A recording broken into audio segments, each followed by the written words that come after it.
अभी हाल ही में आप सबने सुना होगा कि गोविंदा शॉट बाय गन कि क्या है ये, मतलब जब उनको अचानक से गोली लगने की खबर आई तो लोगों में अफरा तफरी मच गई और अलग अलग तरह के आंकड़े लगाने लगे कि या किसी के द्वारा शॉट किया गया है या सेल्फ उन्होंने कुछ अपने आप को करने की कोशिश की है, क्योंकि बहुत सारी चीज़ें हैं जो कि क्लियर अभी नहीं हो पाई है। तो वहीं उनके भाई ने आकर इंटरव्यू दिया है और उन्होंने कई सारी बातों के खुलासे किए हैं। क्या है वो, ये आपके साथ शेयर करते हैं। Hi friends, welcome back to my channel. तो अभी 2 दिन पहले सोशल मीडिया पे एक न्यूज़ वायरल हो रही थी कि गोविंदा को गोली लगी है राइट पैर पर, जो कि उनके भाई ने उनको बताया है कि राइट पैर पर उनके गोली लगी है। तो वो जब वहाँ पे जो न्यूज़ एंकर हैं उन्होंने उनसे सवाल पूछे थे कि आपको कब पता चला। वो बताते हैं कि सुबह 5 बजे, अगर सुबह 5 बजे है और उनकी अर्ली मॉर्निंग की फ़्लाइट थी तो ऐसे टाइम पर कोई गन को क्लीन करने के लिए या क्या, मतलब ऐसा क्या वो गन को कर रहे थे कि जिसकी वजह से उनको जो है गन जो है वो चालू हो गई, या वो लॉडेड थी, और लॉडेड थी तो क्यों लॉडेड थी,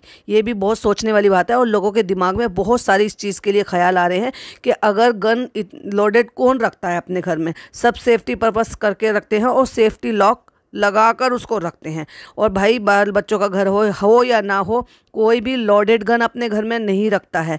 तो ऐसा क्या था या ऐसा कौन सी अर्जेंसी आ चुकी थी कि जिस टाइम पर जब उनको अर्जेंटली कहीं जाना था अपने मैनेजर के साथ और उनको जो है गन क्लीन करने की पड़ी थी, कि ये कह सुनने में आ रहा है कि गन क्लीन करते हुए वो जो है शॉट चल गई गन। और गन कोई ऐसा तो है नहीं कि भाई बस ये चल गया, बच्चों वाली गन है, उसमें पूरा फोर्स लगता है, ट्रिगर दबाना होता है, प्लस उसमें जो है गोलियां डालनी होती है।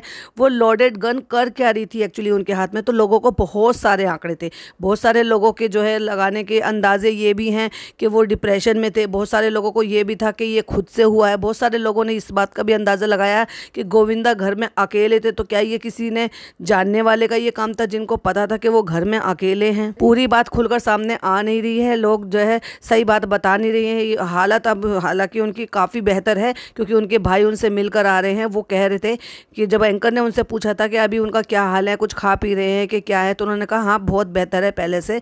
तो जहाँ एंकर ने पूछा कि वो बहुत सारा ब्लड लॉस हुआ था, तो वो वहीं बताते हैं कि हाँ इतना था कि हम सब बहुत ज़्यादा डर गए थे, और मुझे 5 बजे फ़ोन करके जब उसने बुलाया इसके इस तरह से गोली लगी है, तो मैं वहाँ पर पहुँचा था तो कि बहुत बुरा हाल था, और वहाँ से हम आनन फानन में लेकर उनको यहाँ हॉस्पिटल भागे। तो वहीं एंकर पूछती हुई नजर आई थी कि क्या ये पुलिस कंप्लेन हुई है, क्या ये पुलिस जो है इस मामले में क्या आगे बता रही है। तो उनके भाई ने यही कहा कि पुलिस का मामला हमें नहीं पता, पूरी कहानी का भी हमें नहीं पता। बहुत सारे लोगों का ये भी आंकड़ा लगाया जा रहा है कि क्या ये पॉलिटिकल मामला है। वही बार बार एंकर एक ही चीज पूछती आ रही है, क्या वो सुरक्षित है, क्या आपको लगता है क्या आप बिल्कुल श्योर है कि वो अब ठीक है। तो वो कहते हैं कि हाँ वो बहुत अच्छा है, और गोली एक्चुअली क्या है, वहाँ पर ब्लास्ट नहीं हुई थी, उसके अंदर जाकर वो गोली लगकर हड्डी में नहीं गई थी, वो इसमें लगी थी, और जो है मामला जो है वो बहुत जल्दी संभाल लिया गया है। वहीं जब उनके मैनेजर से ये सारे सवाल पूछे गए कि एक्चुअली में पूरी घटना क्या हुई थी, कैसे हुई थी, तो वो बताते हैं कि कोलकाता हमें एक इवेंट के लिए या एक प्रोग्राम के लिए जाना था, और मुझे ये बोला गया था कि आप 5 बजे, पौने 5 बजे वहाँ पहुँच जाइए और पूरा जो भी प्रोसीजर है वो सब कराइए, मैं वहाँ पे तुरंत पहुँच जाऊँगा। और पौने 5 बजे के करीब फिर मुझे कॉल आती है कि मुझे ऐसे लग गया है और मैं ठीक नहीं हूँ और मैं घायल हूँ, और तुम यहाँ पर फटाक से आ जाओ। और जब वो जख्मी थे और जब हॉस्पिटल के लिए जा रहे थे तो कोई एक छोटी सी बाइट भी बनाई थी, जहाँ जा रहे थे, जहाँ जिस प्रोग्राम के लिए उनको इनवाइट किया गया था उस प्रोग्राम को बताने के लिए, या फिर ये कह लो कि उनको इन्फॉर्म करने के लिए। ऐसे में भी, इस सिचुएशन में भी वो अपने काम के प्रति देखिए कितने ज़्यादा ईमानदार और कितने ज़्यादा वो फिक्रमंद थे। वहां से हमें कीर्ति केयर हॉस्पिटल में वो उन्होंने कहा कि हम वहां पर हैं, तो हम डायरेक्ट फिर वहीं पर पहुंच गए। तो वहीं वो बताते हैं कि मैं और टीरा यानी कि जो गोविंदा जी की जो बेटी है, हम वहीं थे ऑपरेशन थिएटर के बाद, और उसके बाद हमें लगभग घंटे भर बाद ही फिर हमें बताया गया कि ऑपरेशन जो है वो सक्सेसफुल हो गया है और वो ठीक है, खतरे से बाहर है। लेकिन उन्होंने जो ये बताया था कि गोली चलने का, मतलब उन्होंने जो रीजन दिया वो ये था कि वो कबर्ड में अपनी पिस्टल को रख रहे थे, मतलब बंदूक को रख रहे थे, गन को रख रहे थे, और वो गिर गई, और गिरते के साथ ही वो अपने आप से एकदम से चल पड़ी और उनके पैर में लग गई। लेकिन ये बात जो है ना लोगों को समझ में नहीं आ रही है, क्योंकि अचानक से ऐसे कैसे हो सकता है, कोई अपने कबर्ड में लोडेड गन क्यों रखेगा, और जाते टाइम ऐसा क्या हो रहा था, मतलब ये क्या स्टोरी बनाई जा रही है या सचमुच में वाकई में इसमें कोई थोड़ी सी भी सच्चाई है। बहुत सारे लोगों को ये सवाल जो है ना बार बार उठ रहा है कि ऐसे कैसे पॉसिबल है कि आप अपने कबर्ड में लोडेड गन को रखेंगे। और उस दौरान बहुत सारे लोगों को ये सवाल है कि सवेरे का टाइम था और जब ऐसे अर्जेंसी में निकलने थे, अगले दिन कहीं पर पहुंचना था और वहां पे पौने 5 बजे उनको निकलना था, उस दौरान ऐसे गन के साथ ये सारी वारदात हुई। यकीन नहीं हो रहा है लोगों को इस चीज़ पर, या फिर ये कह लो कि इस कहानी पर। लेकिन ये जैसे जिस तरह से बता रहे हैं कितने डिटेल में कि वहाँ और कोई था ही नहीं, मतलब ये जो उनके मैनेजर हैं वो भी जो भी ये स्टोरी बता रहे हैं वो भी उस दौरान एयरपोर्ट पर थे, मतलब वो भी वहाँ पे कोई मौजूद नहीं था। तो ये कैसे बताया जा सकता है या कैसे यकीन किया जा सकता है कि ये कहानी सच्ची है या नहीं है, या ये किसी और के द्वारा किया गया काम नहीं है, या ये वो खुद। बहुत सारे लोग तो ये भी कह रहे हैं कि वो डिप्रेशन में थे, काम की उनको टेंशन थी, परेशान थे। बहुत सारे लोग कह रहे हैं कि वो गन को क्लीन कर रहे थे, क्लीन करते टाइम जो है वो, या उसको ठीक करते टाइम जो ये सब हुआ। लेकिन अगर यही वाली बात है कि इन पे यकीन किया जाए कि जिस आदमी को कल काम के लिए निकलना है और उसको सवेरे सवेरे जो है फ़्लाइट लेनी हो, और उसको क्या इस दौरान गन से खेलने का ये सब चीज़, या फिर गन जो है सिर्फ ऐसी जगह रखे, जबकि आपको सबको पता है कि गन अगर होती है किसी के पास तो वो कितनी सेफ्टी के साथ उसको रखता है, मतलब लॉकर में रखेंगे, अंदर ताले में रखेंगे।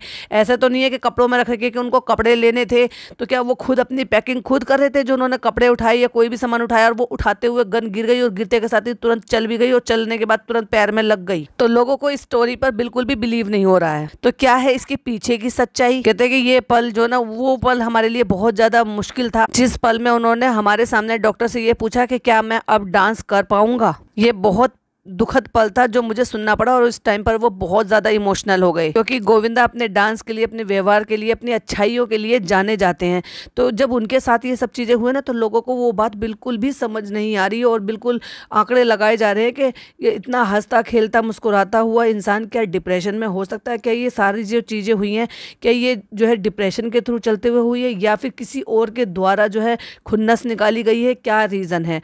मतलब ये जितना सिंपल सा रीज़न दिख रहा है वो उतना सिंपल सा रीज़न लग नहीं रहा है। वहीं वो बताते हैं कि जिस हिसाब से उनको अभी ये लगा है तो कम से कम 6 हफ्ते उनको केयर रखनी पड़ेगी, और मैं ऊपर वाले से प्रे करता हूँ कि वो बहुत जल्दी ठीक हो जाए। वहीं वो आगे बताते हैं कि मैं सिक्योरिटी जरूर हूँ, लेकिन गोविंदा मेरे लिए भाई से भी ज़्यादा बढ़कर है। भले ही प्रोफेशनली हम बाहर एक्टर और सिक्योरिटी वाले हों, लेकिन फिर भी वो मुझे भाई की तरह से ट्रीट करते हैं, और मुझे भाई की तरह से ही रखा है। अब वो खाना पीना खा रहे हैं, चाय वगैरह ले रहे हैं, अब उनको काफ़ी हद तक रिलीफ है। वो चाहते हैं कि जल्दी से जल्दी घर चले जाए, लेकिन अभी डॉक्टर उनको अपने केयर में रखेंगे। इस दौरान वो बताते हैं कि कोशिश चल रही है, तो हो सकता है कल तक ही नहीं तो परसों तक उनको डिस्चार्ज भी मिल जाएगा। तो वापस से एंकर ने फिर वही सवाल पूछा कि एक्चुअली हुआ क्या था, क्योंकि हम अभी भी नहीं समझ पा रहे हैं कि हुआ क्या था। जब उन्होंने आपको कॉल किया तो उन्होंने एक्चुअली बोला क्या था? तो उन्होंने कहा कि मुझे चोट लग गई है, मतलब मुझे तकलीफ हो गई है। कहते उन्होंने तकलीफ होने के लिए बोला था या गोली लगने के लिए बोला था? तो उन्होंने कहा कि मुझे गोली लगकर तकलीफ हो गई है, यानी कि मेरे पैर में गोली लग गई है। पिस्टल नीचे स्लिप करके गिर गई है और वो चल गई है और वो मेरे पैर में लग गई है। तो वही एंकर ने पूछा क्या वो हमेशा अपने साथ पिस्टल कैरी करते थे? तो उन्होंने कहा नहीं, हमेशा कैरी नहीं करते थे। तो अगर वो हमेशा अपने साथ पिस्टल कैरी नहीं करते थे तो आज इस मोमेंट पे अचानक से पिस्टल जो है लॉकर से निकल के बाहर ऐसी जगह पर आ गई कि वो सामान निकालते हुए गिर गई, और गिर के जो है तुरंत वो चल गई, और चलने के बाद वो पैर में चोट लग गई और इतनी ज्यादा इंजरी हो गई। कहते कि वो कपड़े वपड़े रखते हुए पता नहीं क्या हुआ, जबकि वो खुद ही अपने मुंह से बता रहे हैं कि वो इतनी सिक्योरिटी वाली चीज है कि उसको हमेशा लॉकर में रखा जाता है, ताले वाले में लगी रहती है।